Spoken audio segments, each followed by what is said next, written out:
ये दर्द हाँ उससे बढ़ जाता है, अगर जो है कभी खांसी वगैरह आ जाती है तो फिर उससे बढ़ जाता है ये। ठीक है। अच्छा ये बताएं, ये दर्द दिन के किस हिस्से में ज्यादा होता है, सुबह में, रात में, या कोई ताल्लुक नहीं है इसका इससे? दर्द ने बताया आपको मुसलसल रहता है, बस ये कि सुबह के टाइम पे थोड़ा ज्यादा होता है। ठीक है। इसके साथ आपको उल्टी वगैरह तो नहीं आती?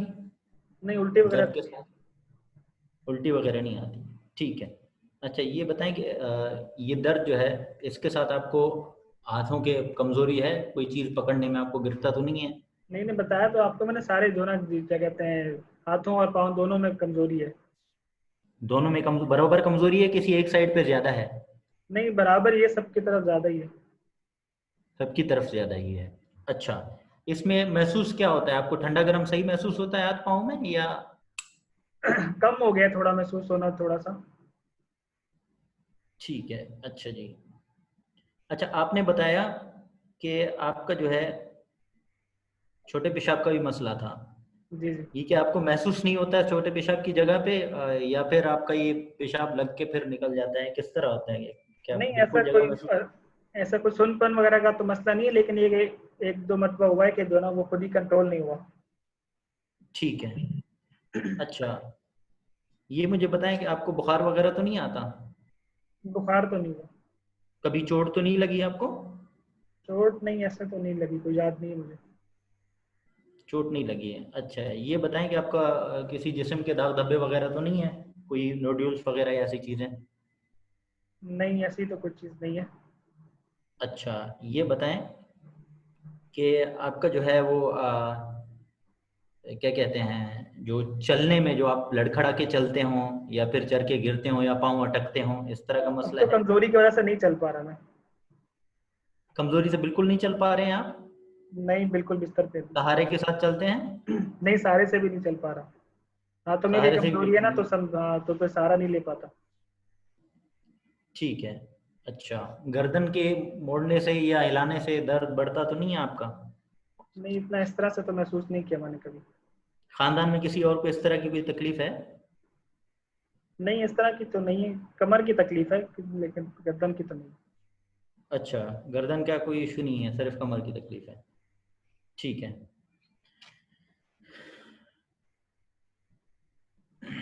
चलिए ठीक है जी। 6 मिनट्स, हाँ। जी हो गए। जी। जी sir.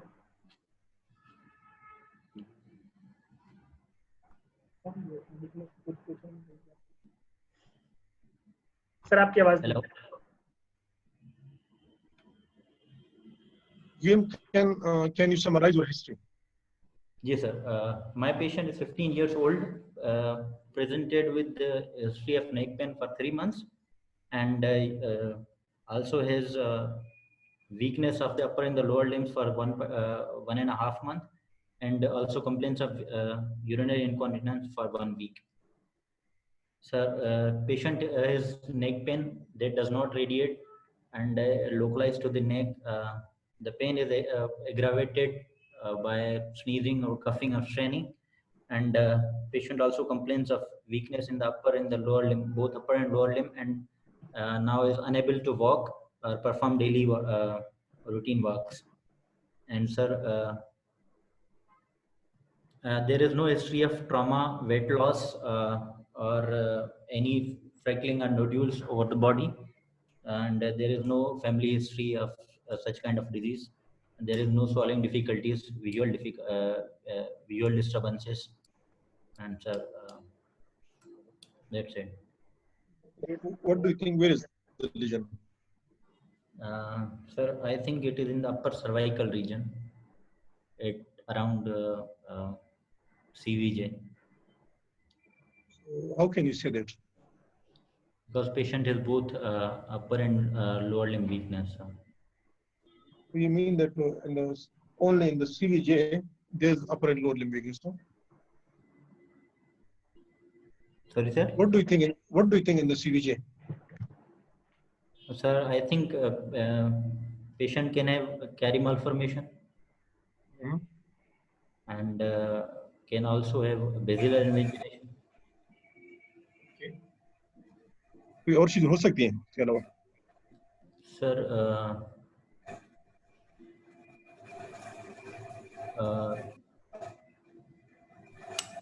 Can B tumour neurofibroma हो सकता है सर। कहाँ पे? जी सर। हेलो। इधर होगा। जी सर, आपकी आवाज कट रही है, क्या कह रहे हैं सर? न्यूरोफाइब्रोमा कहाँ पे होगा? Sir where will be the neurofibroma? अभी आ रही है मेरी आवाज? जी सर, अभी आ रही है, अभी आ रही है। मेरी आवाज आ रही है? जी सर, अभी आ रही है आपकी न्यूरोफाइब्रोमा आवाज। कहाँ पे? जी जी। Sir at the level of मैं अराउंड। आप जरा फरूख जारी रखें, मैं वाईफाई इधर ला रहा हूँ, ठीक है? फरूख आप जारी रखें सर। ठीक है सर। जी बोलें डॉक्टर जी हम। हाँ, न्यूरोफाइब्रोमा सर कह रहे हैं कहाँ पे होगा हाँ। सर का? हाँ, it can be at C2-3 level. अच्छा, तो ऐसा क्यों आप कह रहे हैं कि अपर सर्वाइकल, आप क्यों कह रहे हैं, जस्टिफाई कैसे करेंगे? यार वो पेन नेक पेन बता रहा है ना, तो C1 का तो वो नहीं हो सकता क्योंकि उसकी क्यूटेनियस वो नहीं है, तो it can be at the C2-3। नहीं, आपने साथ में कैरी भी आपने ऐड किया ना, साथ में कैरी भी ऐड किया, तो आपको ऐसी कौन सी फाइंडिंग्स मिली हैं जो कि कैरी की तरफ या अपर सर्वाइकल की तरफ या सीवी जंक्शन की तरफ जा रही हैं? वो है, वीकनेस है, क्वाड्रिपरेसिस है पेशेंट को, ऑल 4 लिम्स में वीकनेस है, यूरिनरी इनकॉन्टिनेंस है, वो नेक तो पेन सब बता रहा है। एक्सियल वो तो सब एक्सियल स्पाइन में नहीं आ सकती। यार सब एक्सियल स्पाइन आ सकते हैं, लेकिन ये है कि जो प्रेजेंटेशन है पेन की, वो रेडिएटिंग वो नहीं है, that is not radiating type of pain that. ठीक है, नहीं चले ये बताएं मुझे कि अपर सर्वाइकल में और या क्या कहते हैं सब एक्सियल स्पाइन में क्या डिफरेंशिएट कैसे करेंगे हम दोनों को? अपर सर्वाइकल सब एक्सियल में डिफरेंशिएट? हाँ, कि अगर C1 C2 के ऊपर है या CVJ के ऊपर है, उसको हम कैसे डिफरेंशिएट करेंगे सब एक्सियल स्पाइनल लीजन से क्लिनिकल हिस्ट्री के ऊपर? क्लिनिकली पेन पे तो मैं नहीं कर सकता है इसको, अगर मैं एग्जामिनेशन करके फिर ही कुछ कह पाऊंगा, क्योंकि पेन तो जनरलाइज एक सर्वाइकल पेन है उसको। एंड पेन पे आप क्यों नहीं कर सकते? सीवीजे में और सर्वाइकल में पेन पे क्यों नहीं कर सकते? Sir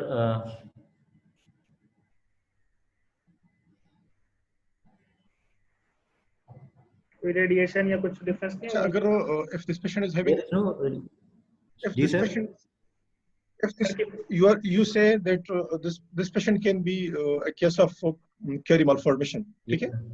So how can we differentiate a pain of Chiari malformation from any other lesion of the cervical spine on the basis of history? Sir Chiari malformation का सर जो पेन होता है that is suboccipital pain sir, suboccipital region में pain होता है। And cervical जो वो diffuse होता है, और सर्वाइकल जो होता है कोई डिस्क वगैरह का या कोई उसका होता है, तो दैट विल तो हैव इन दोनों पेन रेडिएटिंग। में इन दोनों पेन में हम कैसे डिफरेंशिएट करेंगे? क्या चीज पूछेंगे मरीज से? Sir okay, so what is your, आपने डिफरेंशियल क्या क्या बनाया? सर कैरी बनाया और बेसिलर इन्वेजिनेशन बनाया। ओके, तो इसको बस अभी एग्जामिन कर लें। अच्छा, एक चीज और, एक क्वेश्चन और, how can we differentiate between Chiari malformation and basilar invagination? History based. History sir. हाँ सर। अभी तो हमने हिस्ट्री ली है, एग्जामिन तो हमने नहीं किया ना। जी सर। Sir in the basilar invagination there is neck pain that exaggerates on the movements mainly, and flexion and extension पे। और कैरी में ये है कि patient can give history of paresthesias and sensory losses in the upper limbs तो इस patient में है इस तरह कुछ? dissociated loss। इसमें ऐसी चीज है? सर ये बता नहीं रहा है ऐसी चीज, लेकिन वीकनेस बता रहा है। Okay, so then why you are including Chiari, or why you are including basilar invagination in this patient? This is of sir neck pain की वजह से। Neck pain की वजह से, okay. So what can be the other cause of neck pain? Sir can be atlantoaxial dislocation। Atlantoaxial dislocation. आपने एटलान to axial dislocation कितने मरीज देखे आज तक? सर देखे तो नहीं है। Then why you are mentioning such things which you have not seen? और कोई चीज हो सकती है? Sir can B neoplastic lesion as well. कहाँ पे? सर सर्वाइकल स्पाइन इंटरमेडुलरी भी हो सकता है सर। एंड जी sir. How would you differentiate between intramedullary lesions and Chiari malformation and basilar invaginations? सब में आप कैसे फर्क करेंगे? सर कैरी मालफॉर्मेशन में सस्पेंडेड डिसोसिएटेड सेंसरी लॉस होगा पेशेंट को, और ट्यूमर्स जो इंट्रामेडुलरी है patient can have weakness and sphincters involvement, early sphincter involvement, and sir basilar invagination में patient नहीं, जो इंट्रामेडुलरी लीजन्स हैं तो उसमें स्फिंक्टर इन्वॉल्वमेंट अर्ली होगी या लेट होगी? सर इंट्रामेडुलरी में अर्ली इन्वॉल्वमेंट होगी ना जी, early involvement of the sphincter sir उसमें इंट्रामेडुलरी। अर्ली होगी कि उसमें लेट होगी, और क्यों अर्ली होगी क्यों लेट होगी? Sir I think early involvement because of okay, इस पेशेंट को इन्वॉल्वमेंट। एग्जामिन कर लो, क्या क्या चीज एग्जामिन कर लेंगे इसको? Sir examine general physique, I will start with general physical examination, and sir फिर sir I will examine the cervical spine. उससे पहले I will examine sensory and motor upper and lower limbs के, and sphincter examination करूंगा sir.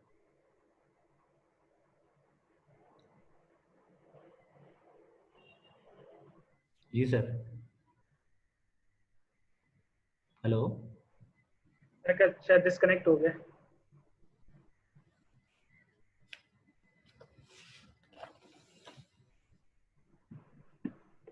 जी क्या बता रहे थे आप जी? हम बताएं सर, क्या डिस्कनेक्ट हो गया? वापस आएंगे सर। जनरल फिजिकल एग्जामिनेशन, हाँ सही है। उसके बाद फिर इस पेशेंट का मैं सेरिबेलर भी देखूंगा, लोअर क्रेनियल नर्व्स, और उसके बाद जो है वो upper and lower sensory and motor and plus reflexes.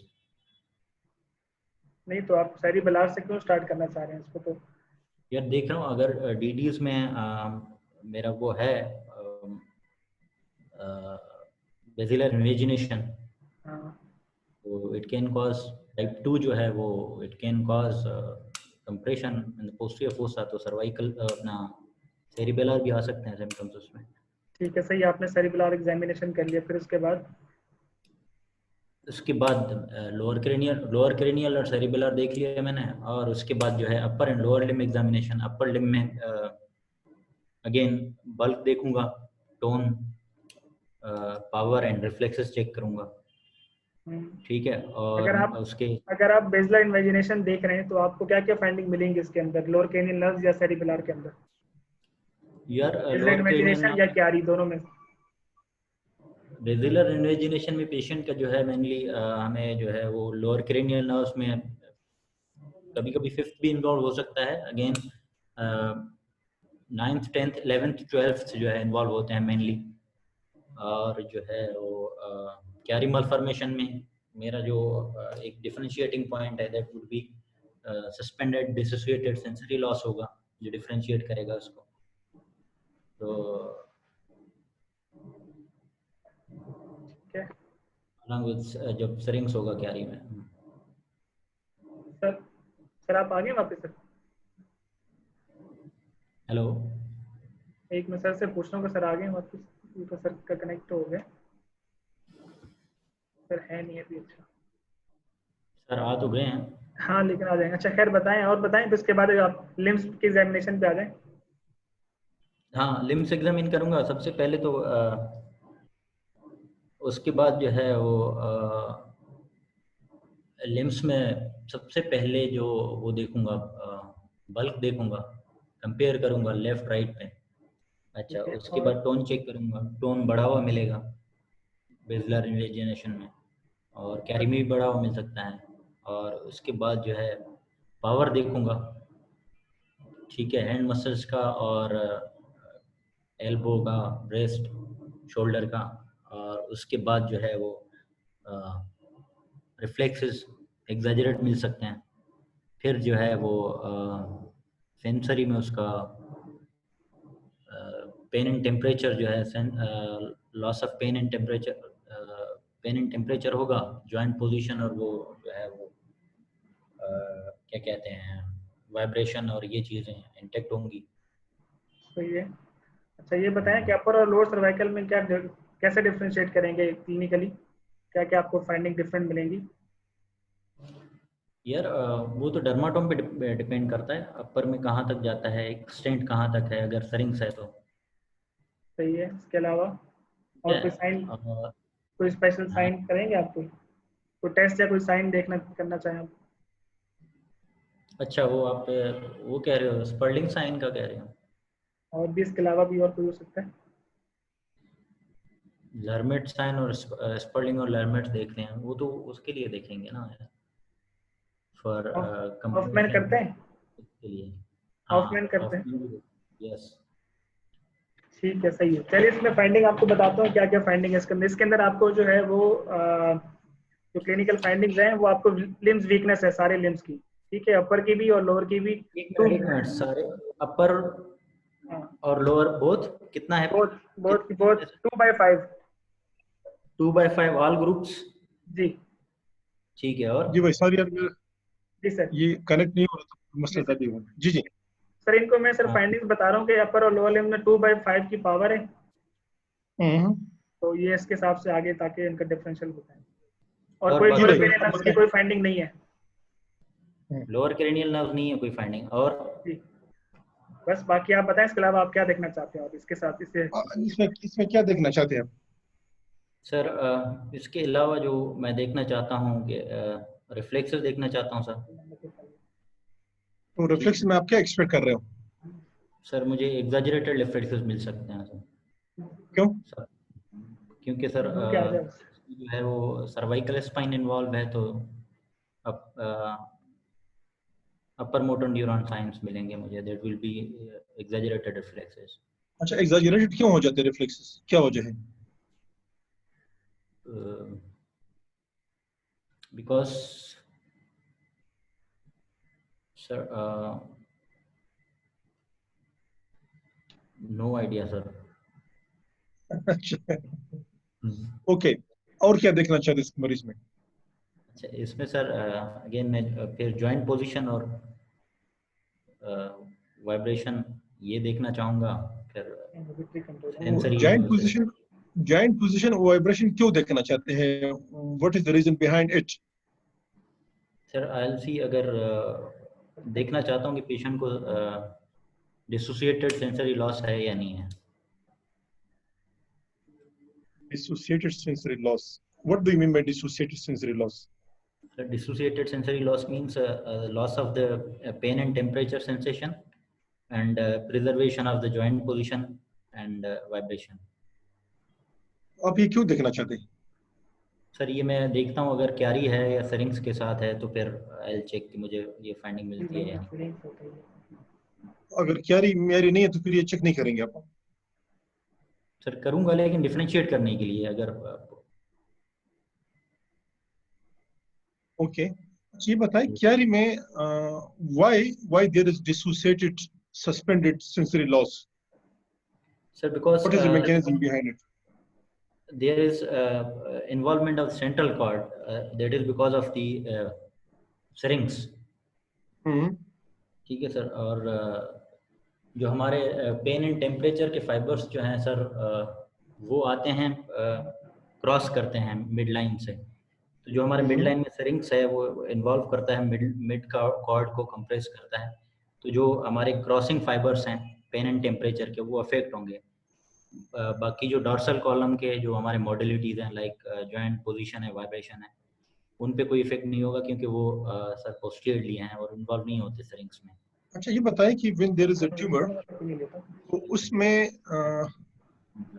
जब ट्यूमर होता है तो उसमें सेंसेशन, जो डॉर्सल स्पाइन की सेंसेशन है वो कौन से पहले जाएंगी, कहाँ के पहले जाएंगी? ट्यूमर सर्वाइकल सर ट्यूमर है, सर्वाइकल ट्यूमर है और डॉर्सल स्पाइन की सेंसेशन नहीं भी इन्वॉल्व होना है। तो आपके पास 3 रीजन है, सर्वाइकल है, थोरेसिक है और लंबर है और सैक्रल है। तो कौन सी फाइबर्स पहले जाएंगे? सर सर्वाइकल सबसे पहले जाएंगे हमारे सर, इंट्रामेडुलरी में। क्यों? सर क्योंकि ये सेंट्रली प्लेस्ड होते हैं, अपर फाइबर्स जो होते हैं अपर मोस्ट वो सेंट्रली रखे होते हैं उसमें स्पाइनल कॉर्ड में, और लोअर जो होते हैं वो पेरिफेरली होते हैं। ये क्या? ओके, और क्या चीज एग्जामिन करेंगे इस क्वेश्चन में? अगेन सर मैं इसके जो है वो मैं रिफ्लेक्सेस के बाद प्लांटर्स देखूंगा पेशेंट के साथ। प्लांटर्स अप गोइंग है? जी sir. Plantars are up going bilaterally. जी सर। तो और क्या देखेंगे आप? और सर बाकी local examination of the cervical spine देखूंगा कि टेंडर है या नहीं है, और डिफॉर्मिटी है या नहीं है उसमें, मूवमेंट्स क्या क्या हैं उसके। डिफॉर्मिटी होगी? क्या डिफॉर्मिटी आपको मिलनी चाहिए? सर फिक्स्ड वो जो होता है इसमें जो है टॉर्टिकोलिस मिल सकता है हमें सर, अगर बेसिलर इन्वेजिनेशन हुआ तो। क्या हर बेसिलर इन्वेजिनेशन में टार्टिकुलस होती है? नहीं सर, जो रिड्यूसिबल जो है टाइप 2 है अलोंग विद कैरी, उसमें मेनली मिल सकता है हमें। Irreducible, huh? How can you say it is irreducible?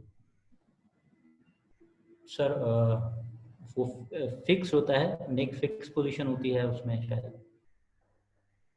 शायद वाली वो बात नहीं करो यार, जो भी बात करो, you sir should be able to justify that. वो आइल अच्छा, अब डायनामिक मुझे बताएं, रेडियोलॉजी पे अब मुझे देखूंगा। बताएं कि अब मुझे बताएं कि इस पेशेंट में आपका डिफरेंशियल अब क्या बनता है? 1 2 3 4 5 सर बताएं क्या चीज बनती है? अब इसमें सर मेरा जो वो है डिफरेंशियल्स हैं, वो सबसे पहले तो टॉप पे बेसिलर इन्वेजिनेशन है। ओके, सेकंड नंबर पे? सेकंड नंबर पे sir carry malformation. Carry malformation. फिर थर्ड नंबर पे? थर्ड नंबर पे सर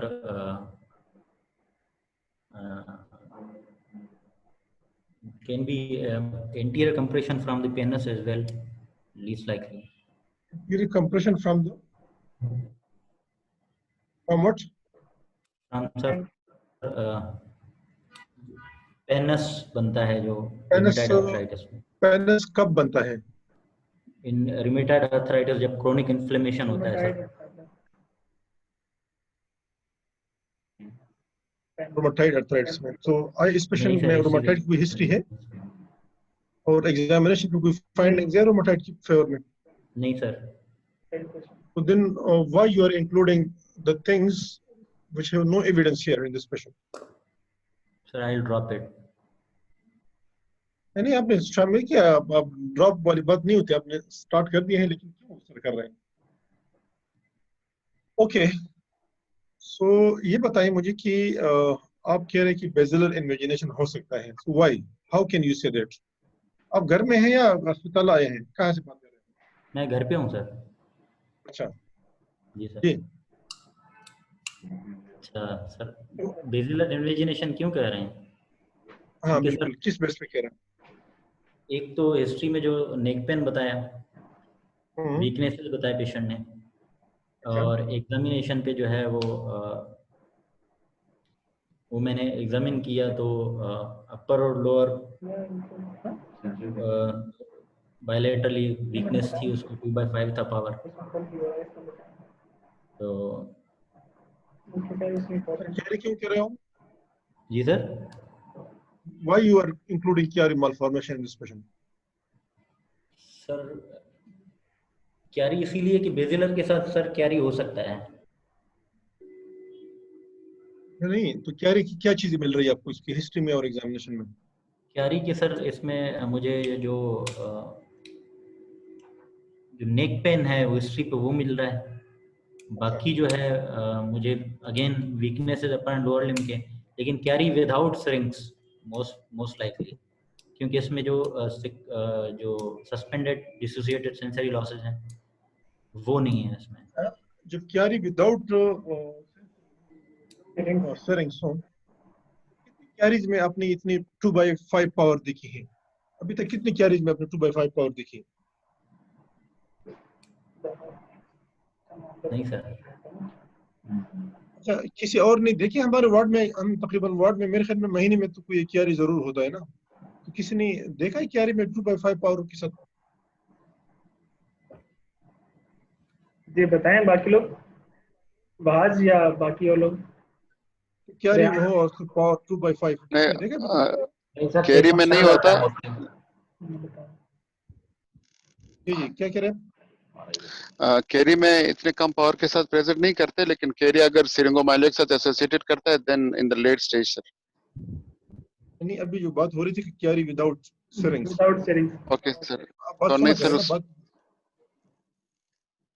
ओके, तो इस पेशेंट को कैसे इन्वेस्टिगेट करेंगे आप?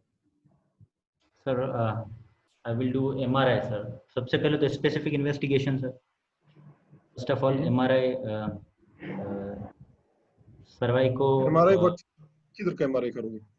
क्रेनियोवर्टिब्रल junction and cervical spine sir. Craniovertebral junction and cervical spine. Okay. Initially जी sir. So what do you want to see on the MRI? Sir MRI पे I will see कि कोई CVJ पे कोई पैथोलॉजी तो नहीं है, सर्वाइकल स्पाइन, अपर cervical spine में तो नहीं, लोअर सर्वाइकल स्पाइन में जो भी पैथोलॉजी होगी अब will come on to MRI sir. Okay. कोई और इन्वेस्टिगेशन करेंगे इसके अलावा? इसके अलावा सर MRI के बाद अकॉर्डिंगली फिर मैं CT भी करा सकता हूँ सर, जी? और फर्दर जो है प्लान करूँगा जो according to my management plan.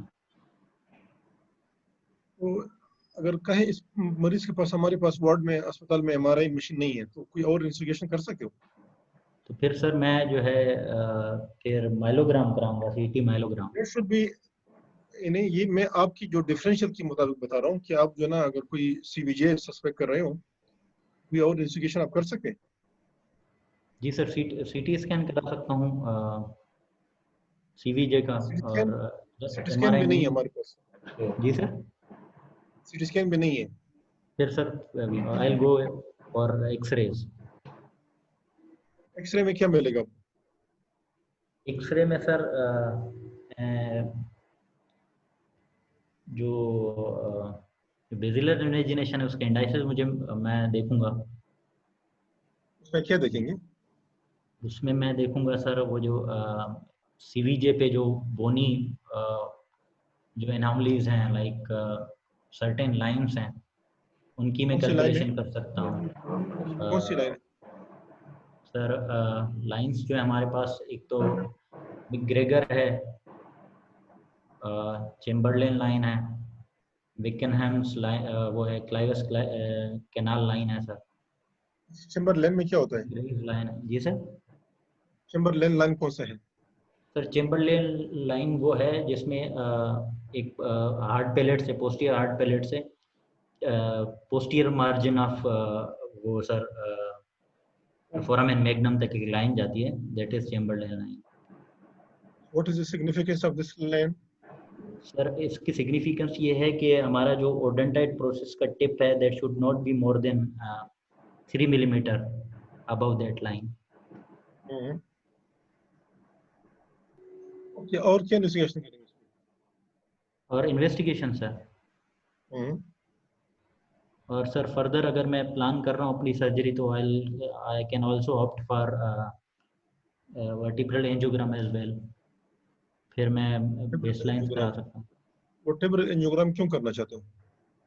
Sir मैं देखना चाहता हूँ अगर मुझे फिक्सेशन की नीड है, तो फिर उसमें मैं देखना चाहता हूँ कि जो वर्टिब्रल आर्टरी का कोर्स है ओवर C1 एंड C2 बहुत ज़्यादा टॉर्चस तो नहीं है, वो फील्ड में आएगा तो नहीं है इस तरह प्लान करने के लिए फॉर माय सर्जरी। ओके, और कोई इन्वेस्टिगेशन करेंगे इसमें? बाकी sir I will do baselines. Baseline में क्या करेंगे? सर बेसलाइन में CBC, UC, PTINR देखूंगा मैं। and PTINR. जी सर। ओके, फरूख दिखाएं जरा उसका जी सर। इन्वेस्टिगेशन दिखाओ।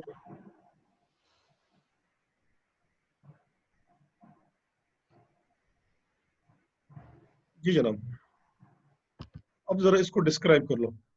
Sir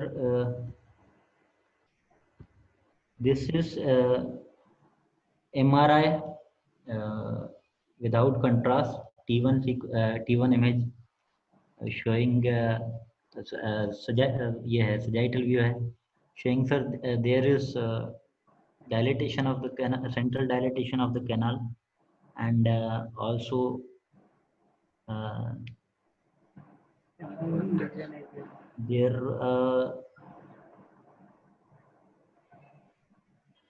seems that the cervicomedullary junction is downwards, a bit downwards, and sir there is no other significant finding like hydrocephalus. नहीं, cervicomedullary junction कैसे downward है? How can you say that? Sir वो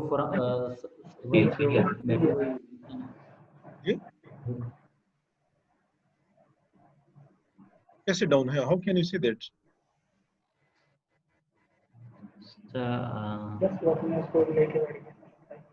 okay, so ये आपका legion है यहाँ पे। अब आपका डिफरेंशियल डायग्नोसिस क्या बनता है?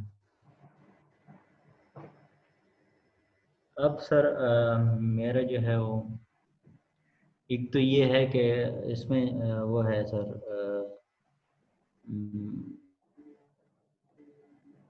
क्या है इसमें? एक सेंट्रल कॉर्ड में अंदर लीजन है सर। नहीं, आपका डिफरेंशियल क्या बनता है? क्वेश्चन जवाब दो ना सर। सिरिंगोमाइलिया है सर। सिरिंगोमाइलिया है, ठीक है। सेकंड कोई चीज हो सकती है इसके अलावा? जी सर। और इसमें सर जी सर कोई और चीज हो सकती है? सिरिंगोमाइलिया के अलावा कोई और चीज हो सकती है? जी sir, there can be neoplastic lesion in the cord sir, intramedullary. क्या हो सकता है sir? Can be astrocytoma sir. कोई और चीज हो सकती है एटॉम के अलावा? जी सर। कोई और चीज हो सकती है? अपेंडाइमोमा हो सकता है सर। वो तो आपने न्यूप्लास्टिक बता दिया ना, उसके अलावा सर कुछ है? जी सर। अच्छा, इस पेशेंट की जो हिस्ट्री थी, how can you correlate the history of this patient with this lesion? Sir history है नेक पेन की सर। फॉर कुछ में एक मिनट हिस्ट्री नेक पेन और वीकनेस की है ना? हाँ, तो कॉर्ड इन्वॉल्वमेंट है, दैट कैन कॉज वीकनेस, और नेक पेन जो है वो क्योंकि तो इस हिस्ट्री के साथ जो है वो आपको, जो आपने 2-3 डिश में डिफरेंशियल बताए कि आपने एक तो सिरिंक्स बताया, एक आपने जो है वो इंटरमेडुलरी लीजन बताया आपने, इन दोनों को आपको रिलेट करें, क्या आपको ज्यादा जस्टिफाइबल लग रहा है हिस्ट्री और एग्जामिनेशन के हिसाब से? इंटरमेडुलरी ट्यूमर ज्यादा जस्टिफाई करता है, क्योंकि सिरिंक्स जो है वो उसका जो पैटर्न ऑफ जो एग्जामिनेशन पे जो अगेन सेंसरी लॉस जो है वो सिरिंक्स वाला नहीं है, तो I would go for intramedullary tumour. अच्छा, ये बताइए कि इस पेशेंट में अगर ये एमआरआई आपने देखा नहीं है and you are not sure कि भाई इसका ब्रेन स्टेम का लीजन है या सर्वाइकल का है, तो how can we differentiate clinically between these two lesions? Sir brain stem के लीजन में जो है वो पेशेंट का वो आ सकता है, लोअर क्रेनियल नर्व इन्वॉल्व हो सकते हैं। वो उसका थोड़ा सा कोई और चीज है इसके अलावा? कोई और चीज है लोअर क्रेनियल नर्व्स के अलावा? कोई टेस्ट कर सकते हैं, क्लिनिकल टेस्ट? इसमें सर वो जॉ जर्क देखेंगे हम। तो क्या होगा उसमें? उसमें अगर ब्रेन स्टेम का है, अबव पॉन्स है, तो फिर हमारा जो है एग्जैजरेटेड जॉ जर्क मिलेगा। अगर उससे नीचे और है कट्स हैं भाई, यही वाला है? अगर कंट्रास्ट और है इसमें? जी सर, ये कंट्रास्ट है जी सर, ये है सर। एक और एक्सेल है सर, ये दूसरा चेंज है सर, ये T2 है ना, ये है सर। एक्सेल है, दिखाओ सर। जी सर। ओके, गेम अब ये है, क्या करोगे? ये बताएं कि ये एस्ट्रोसाइटोमा है या एपेंडाइमोमा है, क्या चीज है ये? Sir, this can be, sir, astrocytoma as well as ependymoma. Most likely आप बताएं ना। दोनों में क्या फर्क हो सकता है? क्या फर्क हो सकता है दोनों में? दोनों में सर जो आई थिंक जो ependymoma होगा that will be centrally placed, sir. ये बताएं कि can you tell me about the different types of spinal tumors? Okay, sir. The types of spinal tumor can be, sir, extradural. That can be, sir, extradural tumors can be bony tumors like osteoblastoma, hemangioma, or neurofibroma, and intradural extramedullary tumors that can be, sir, again neurofibroma, schwannoma, and meningioma, and intradural intramedullary tumors, sir. Third, the intramedullary tumors can be, sir, astrocytoma, ependymoma, and sir main ये हैं. बाकी जो है वो can be other tumours least likely, वो जो हैं. अगर आपको इंट्रामेडुलरी ट्यूमर्स अगर आप बताएं तो टॉपिक क्या होगा, सेकंड नंबर पे क्या होगा, थर्ड नंबर पे क्या होगा? टॉप पे sir I will put ependymoma. Depend करता है रीजन पे. अपर सर्वाइकल में जो है वो सर एस्ट्रोसाइटोमा हो सकता है. ependymoma मेनली लोअर कॉर्ड और कोनस में मिलते हैं, लेकिन यहाँ पे भी हो सकता है. और बाकी जो है सर. तीसरे नंबर पे क्या लाओगे? Sorry sir. What you will include, what you will put in the third number? Third number पे I will put sir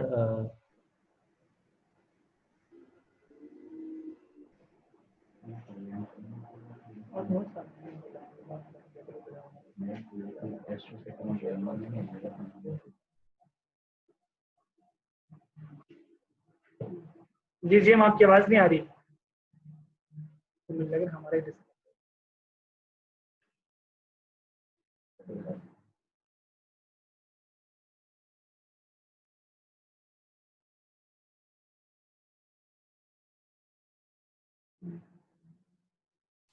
shift the patient in the OT prone position, neck slightly flexed. Sir वो MRI देख के फिर उस हिसाब से I'll give my incision, and I'll do posterior laminectomy at the level of the tumor. Sagittal MRI. Sagittal. Okay, ये patient जो ना, इसको आप कैसे ऑपरेट करोगे? Sir, I'll again I'll also see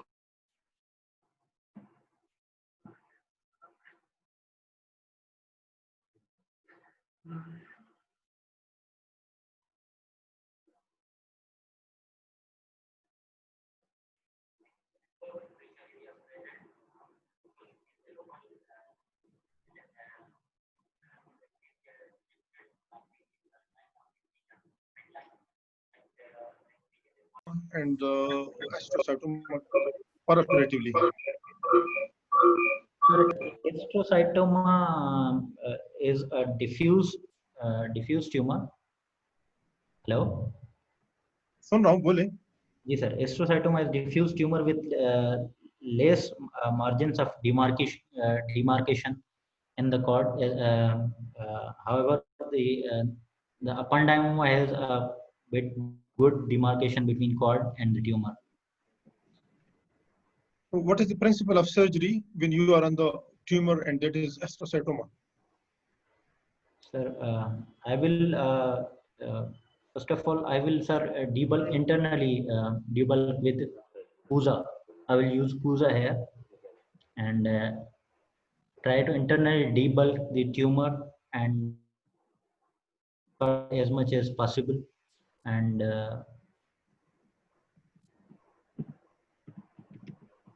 अगर आप श्योर नहीं है जो टिश्यू आप रिमूव कर रहे हैं तो how you will be sure कि ये ब्रेन ये नॉर्मल पेरेन्काइमा है या ट्यूमर है?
repair the dura with watertight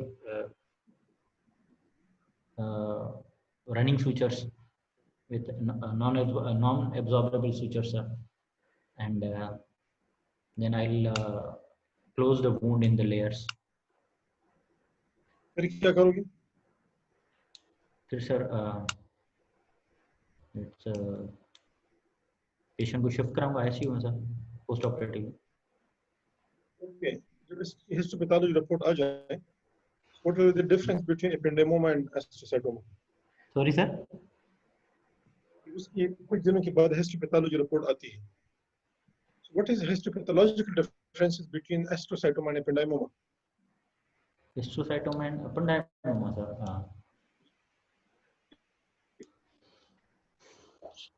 sir इन सर नहीं पता. it are mucin filled that are called Not sure. Okay. कोई एडजुवेंट ट्रीटमेंट है सर्जरी के साथ? Sir post operatively sir patient के लिए मैं अगेन कीमो रेडिएशन एडवाइस करूंगा सर. ओके, तो ये बताएं कि और कौन है कुछ नजर नहीं है. एग्जाम वाले कौन कौन लोग हैं? जरा हाथ उठाएं. शकील हैं, डॉक्टर जी सर. मुमताज हैं, डॉक्टर शकील हैं, डॉक्टर असद हैं. जी डॉक्टर शकील साहब, आप बताएं कि आप इसकी हिस्ट्री एग्जामिनेशन पे कमेंट कर ले कि भाई इसने क्या अच्छा किया, क्या बुरा किया और क्या मजीद करना चाहिए था. जी doctor Shakeel.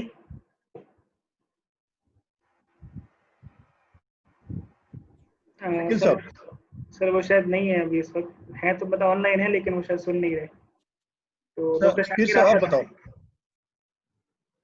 Sir history sir बेहतर थी, लेकिन जो नमनेस के बारे में इनिशियली फरूक भाई से ये ले रहे थे हिस्ट्री, तो उन्होंने शायद बताया था कि बर्न्स है, पेनलेस बर्न्स के बारे में बताया था उन्होंने ना.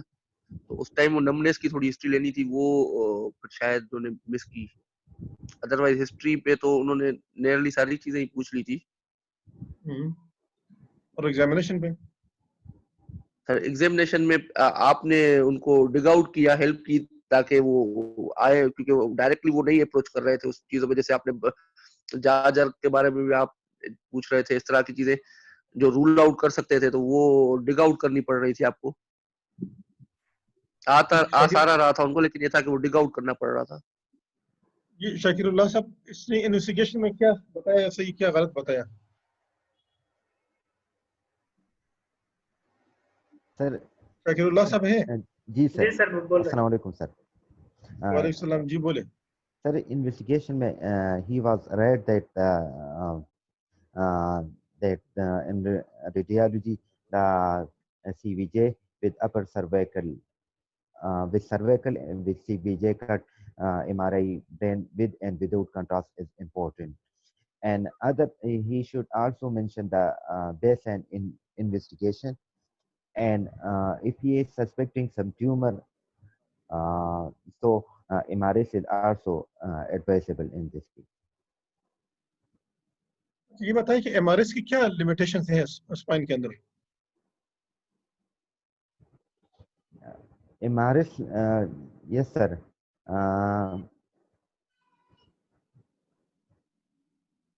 MRS is not good indicator in the spine as in the brain. क्यों? क्या वजह है? ओके, अच्छा बशीर साहब, इसकी ट्रीटमेंट में क्या क्या आपको अच्छा लगा, क्या बुरा लगा आपको? सर मुझे तो ठीक नहीं लगा, बल्कि वो पॉइंट आउट करें ना कौन कौन सी चीजें आपको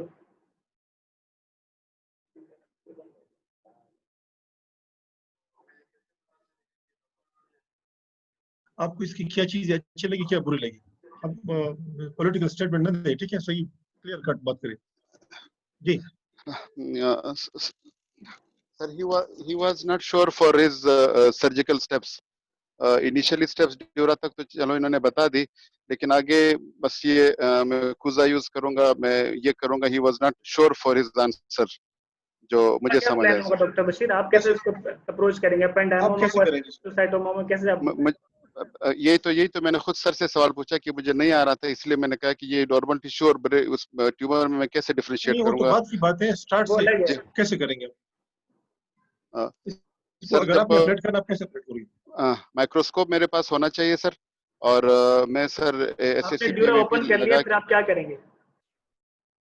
अगर ये एपिडेमोमा होगा तो वो स्पाइनल कॉर्ड से उसका कलर वगैरह चेंज होगा और वो पूरा एक साथ पूरा मतलब हम उसे बाहर निकाल सकेंगे। लेकिन अगर एस्ट्रोसाइटोमा होगा तो दैट विल बी डिफ्यूज, वो पूरा बाहर नहीं आएगा, and cystic component will also be there.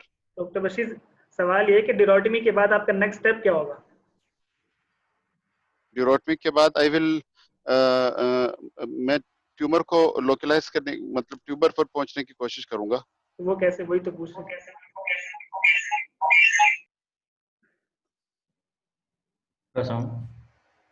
जी अच्छा जीम, आप खुद बताओ, आपका क्या इम्प्रेशन है अपने बारे में, जो आपकी आज की परफॉर्मेंस थी? सर अगर आप एग्जामिनर हैं तो आप इस जीम को आज कितने नंबर देंगे? सर मैं अब क्या कहूँ? नहीं है तो आप एग्जामिनर हैं और ये जिम आज था, अपनी क्या कर रहे हो उसके साथ? और आपने फैसला करना है, इंसाफ वाला फैसला करना है, इसमें कोई सिफारिश या कोई इस किस्म की चीज नहीं करनी। सर पास कितने पे है सर? 60% पे। 59 सर। मतलब फेल है। 0.5 भी फेल होता है, पता है? वो फेल बोलना नहीं चाह रहे सर। 59 यार देखिए, तो क्लियर कट सीधा साधा पेशेंट है, यंग बंदा है और उसको नेक पेन है और उसकी पावर 2/5 है, तो straight away think about the spinal tumour. इस एज में डिस्क नहीं होता, उसको जो है ना इन्फेक्शंस आप डिफरेंशियल में हिस्ट्री में ला सकते हैं। कुछ इन स्पाइन के अंदर डिजनरेटिव इन्फेक्शन है, ट्रामा है, ट्यूमर्स हैं और मेट्स हैं। बच्चे तुम उसके ट्रामा भी नहीं है और ये मेट्स से तो निकल गया, डिजनरेटिव से भी निकल गया।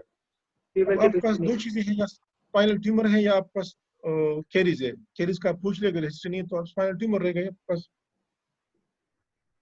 और इसमें आप कैरी की तरफ जा रहे हैं, हालांकि इसमें कैरी की कुछ नहीं था, और फिर कभी सीबीजे की तरफ जा, कभी pannus is not rheumatoid arthritis is not male in this age. तो फीमेल हो 55-50 लगभग हो और उसकी क्रॉनिक हिस्ट्री हो, तो उन कंडीशन में हो सकता है हिस्ट्री हो, सारी चीजें पेन की हिस्ट्री हो और फिर उसमें चेंजेस होते हैं। तो स्पेशल में रोमेटाइड की बात करना यंग में, तो I think that is not safe thing for you.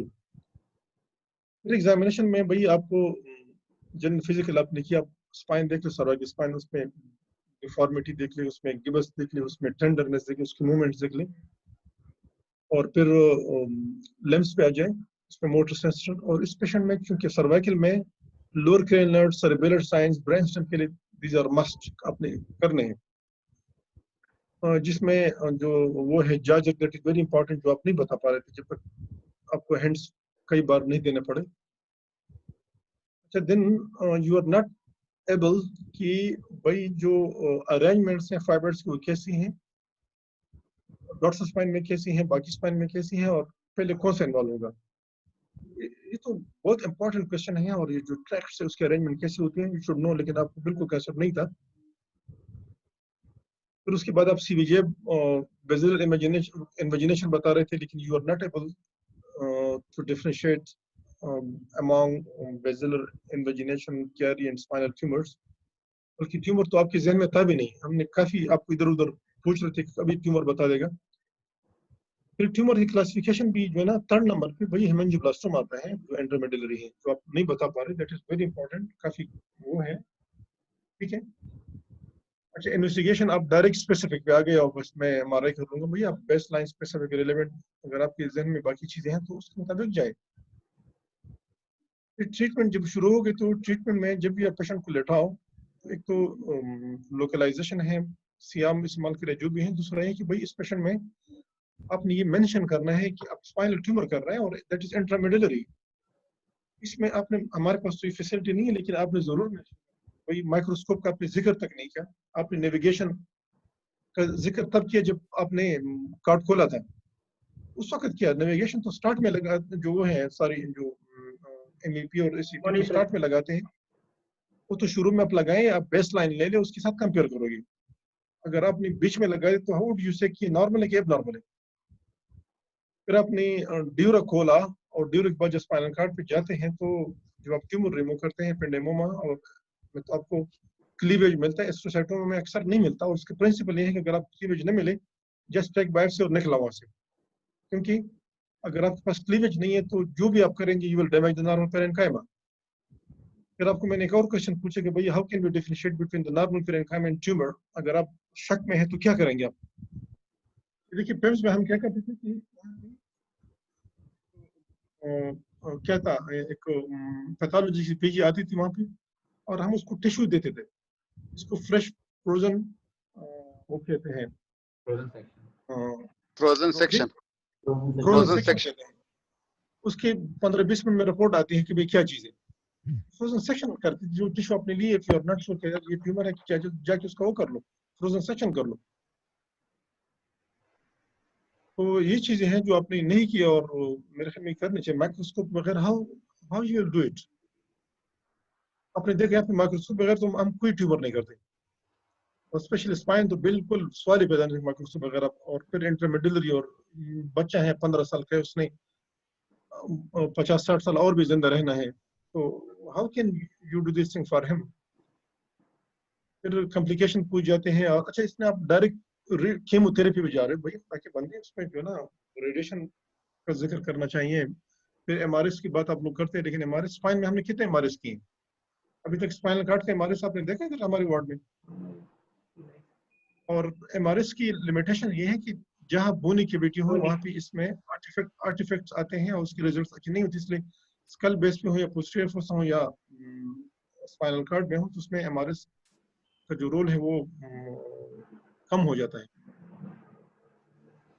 आखिर में आपसे पूछ जाएंगे भाई कॉम्प्लिकेशंस क्या है इसमें। पर आप अल्ट्रासाउंड जब ड्यूरा खोलो और यू आर नॉट श्योर कि भाई मैं जो ये ड्यूरा खोलूंगा, आपने लेमिनेक्टोमी किया और ड्यूरा नहीं खोला है, और आपको जो पल्पेट करते आपकी एविडेंस नहीं मिल रही, तो आप उस वक्त अल्ट्रासाउंड इस्तेमाल कर सकते हैं कि यस माइलोटोमी का अल्ट्रासाउंड नहीं बाद बता में। रहे थे जी सर, माइलोटोमी का भी किस चीज का जिक्र, माइलोटोमी का भी नहीं बता रहे थे। हाँ, तो माइलोटोमी भी सही नहीं बता रहे थे। और फिर माइलोटोमी करते कैसे हैं जी, मैं इसको पढ़े भाई, इंपॉर्टेंट चीजें हैं ये। जितने मैंने आप लोगों के लिए लॉन्ग सिलेक्ट किए हैं, तो मैं आपको एक चीज बताऊं, जितने हमने कितने किया अभी तक। सर 12-15 हो गए, 12-13 हो गए। 12-15 इन 12-15 में मैं बताऊं आपको, यानी शायद इनमें से आप लोगों की आ जाए। यही चीजें होती है एग्जाम में, कहीं और से तो नहीं आती ना। लीजन यही है ट्यूमर सर। होगा, इस किस्म की चीजों की, ये लीजन होगा, इंटरमेडुलरी ट्यूमर, ये थोरेसिक स्पाइन में भी हो सकता है, सर्वाइकल में, चीजें एक जैसी हैं। सर्जिकल इंटरवेंशन और एमआरआई की फाइंडिंग, वो सारी चीजें बाकी एक जैसी हैं। स्पाइन में यानी कोई भी सर्जरी हो माइक्रोस्कोप बगैर तो करना नहीं है। और स्पाइन में जब भी आप कुछ भी कर रहे हैं स्पाइन में, तो always mention about the MEP and ACP. और जिस टाइम भी आपकी मुंह से MEP और CP निकलती है फौरन कहते हैं भाई कैसे करोगे। जब हम उधर कहते हैं कैसे करोगे तो फिर बिल्कुल सामने से खामोश जाते हैं। डोंट नो यार, एक ही पेज लिखा होगा किताब में, रंगाचारी में या किसी किताब उठा ले, MEP और CP क्या चीज़ है, कैसे करते हैं। I think it will not take more than 5-10 minutes. तो ये जरा पढ़ना शुरू कर ले। स्पाइनल ट्यूमर आज आप लोग पढ़ लें, और इसमें डायग्नोसिस इज नॉट इम्पोर्टेंट। आप जो डिफरेंशियल बना रहे हो and the base of your history examination, आपने उसको जस्टिफाई करना है और आपने उसको बिल्कुल उस पे जितने भी आर्गुमेंट्स आज आपने बिल्कुल उसको सही एक आलमाना अंदाज में आपने प्रेजेंट करना है। और जो पेशेंट आपके सामने है, आपने जो भी बोलना है आपको उसके मुताबिक बात करनी है। हिस्ट्री भी उसकी है तो उसी की हिस्ट्री के बेस पे आपने डिफरेंशियल बनाना है। एग्जामिन आपने उसी के तो उसी के एग्जामिनेशन फाइंडिंग्स को सामने रखते फिर आप डिफरेंशियल बनाएंगे। फिर उसी का MRI आपको दिखाया जाता है और आपने उसी की हिस्ट्री और MRI और क्लिनिकल जो फाइंडिंग्स है सबको मिला के फिर बताएं, और अपने ऑपरेट भी वही करना है। तो आपने उस पेशेंट से तो इधर उधर हिलना नहीं है, आपने उसी अंदर रहना है अनटिल अनलेस आपसे कोई कॉमन क्वेश्चन करे, जिस तरह मैंने आपसे स्पाइनल ट्यूमर क्लासिफिकेशन पूछी। This was about today case, और आप लोग इसको पढ़ लें। कल कौन करना चाहता है? सर मुमताज ने कहा था कि वो करेंगे। ठीक है, तो उसको अभी हम बना के दे देंगे। ठीक है, जी सर, ठीक है सर, थैंक यू सर। बताएं। और कल हमारा आखिरी है, पर मंडे से हमारी रेगुलर क्लासेस शुरू होंगी, जिसमें long case, short cases, topic और सारी चीजें होंगी। वी डोंट नो कि एग्जाम आप लोगों का मिड ऑफ जुलाई में होता है कि नहीं होता, I don't know. It will be clear on 9 जब हमारी मीटिंग होगी वहां पे, तो उस पर क्लियर हो जाएगा। सही है जी भाई, ठीक है, तो अभी बनाते हैं मुमताज के लिए, मैं जरा आपको भेजता हूँ। ठीक है सर, सही है sir, thank you sir. Thank you sir.